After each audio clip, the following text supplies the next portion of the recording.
Norman Tavo, une victime présumée brise le silence, évoque le mode opératoire du youtubeur, ZaTV.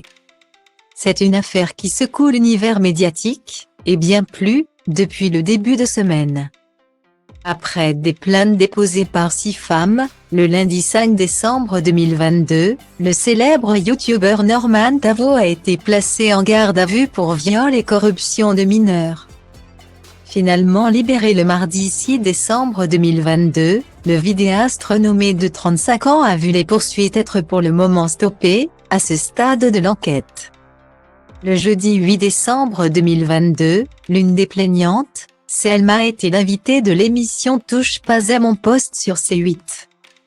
La jeune fille âgée de 21 ans, s'est exprimée longuement sur son expérience avec l'homme aux presque 12 millions d'abonnés sur YouTube. J'ai été contactée par Maggie, et j'ai été ajoutée dans un groupe dans lequel il y a une quinzaine de plaignantes.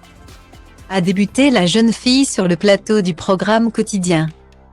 Avant de poursuivre sur son cas personnel, j'ai 21 ans et quand on a commencé à se parler j'en avais 15, au début on parle normalement et il me dit tu viens d'où, je lui dis que je viens de La Réunion. Et il me demande de lui montrer comment c'est. Je lui envoie une photo de loin de moi quand je faisais une randonnée avec mes parents. Et sa réponse a été 95% de paysage, 5% de toi, tu peux mieux faire, explique-t-elle. Puis de pointeur du doigt sa façon de faire, récurrente, il a utilisé le même mode opératoire pour tout le monde. Il savait que j'étais mineure et ça se voyait que j'étais petite, rajoute la jeune fille.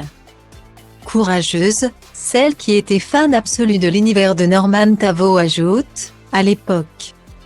Je faisais beaucoup de photos en maillot de bain et j'en postais certaines sur Facebook. Il me disait de lui en faire des plus privées pour lui. J'ai dû lui envoyer une dizaine de photos, je lui ai envoyé des photos topless car il m'envoyait des photos de lui et disait tu triches. Moi je suis torse nu et pas toi. En somme, un témoignage qui accuse Norman Tavo de corruption de mineurs.